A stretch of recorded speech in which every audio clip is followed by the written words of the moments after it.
Buyur Bartu. Gənclər arasında fərqli tərzinizlə seçilirsiniz. Bu fərqliliyi bilərək edirsiniz, yoxsa həqiqətən doğrudan da fərqli insansınız? Mən düşünürəm ki, hamı özü kimi olmalıdır səhnədə. Özün kimi olmasan, səni qəbul etmirlər. Özünü kiməsə bənzətməyə çalışırsansa, sən onun fake olursan. Mən də özüm olmağı seçdim. Günayın bacısı Mehin, yoxsa Mehinin bacısı Günay? Günelin bacısı Mehin. Güneldir, yoxsa Günaydır? Güneldir, böyük bacım. Günel, Artıq mən Amerikada Günay yaşayır. Bəli. Mən sənətə yeni gələndə Günelin bacısı kimi tanıyırdılar. İndi artıq Güneli Mehinin bacısı kimi tanıyırlar. Çünki o sənətdən uzaqlaşdı, Amerikaya köçdü. Nə işlə məşğuldur orada? Orada şirkətdə çalışır. Burada aparıcı idi deyəsən? Bəli. Hansı kanallarda işlədi o? ATV-də çalışıb, Space televiziyasında çalışıb. Layihələri olub proqramları? Bəli. Şou xarakterli verişlər aparır daha çox. Daha sonra radioda da 106 FM-də. Ha, o xanım. Bəli. Tanıyıram. Gəlmişdi bu yaxınlarda, bizim kollektiv də görüşdü onunla. Bəli, keçən il yayda gəlmişdi. Keçən il, xatırladım. Polis ailəsində böyüyən Mehin xanım hər zaman qaydalara riayət edib, yoxsa dəli doludur? Məncə dəlisi dolusu var.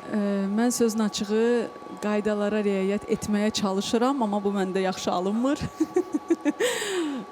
Ümid edirəm ki, bundan sonra yaşım daha çox artdıqca daha çox riayət eləməyə çalışacağam. Xalq ulduzunda ulduzu parlayan Mehinin bir müddət ulduzu niyə söndü?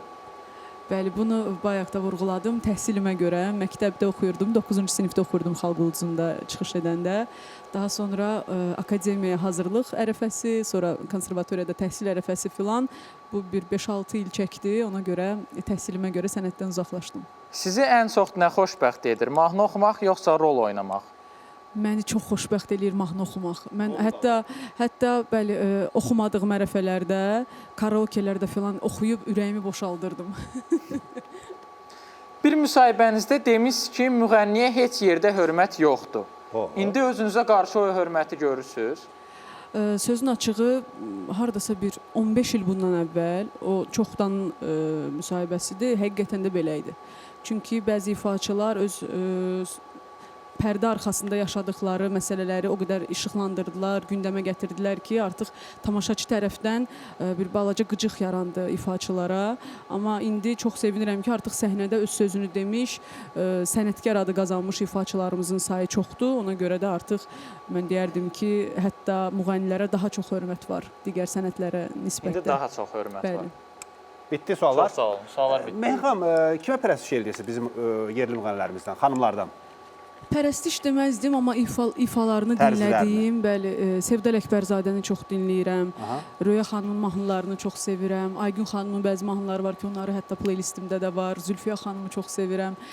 Dinlədiyim ifaçıları həm də insan kimi də sevirəm. Bu tərəfdən, bu tərəfdən. Biraz da danışığında Tünzəl Ağayeva xatırlatdı mənə. Ola bilər. Əslində mənə deyirlər, səs çalarlarımda da Tünzalə xanımın səs çalarları var. Özünü göstərir. Ola bilər. Və sifət quruluşunda da bir Tünzalə xanımı da çox sevirəm. Tünzalə xanımı buradan salamlayıram. Danışıqda %100 var. Yox, belə mimkalarında da, hərəkətlərində də var.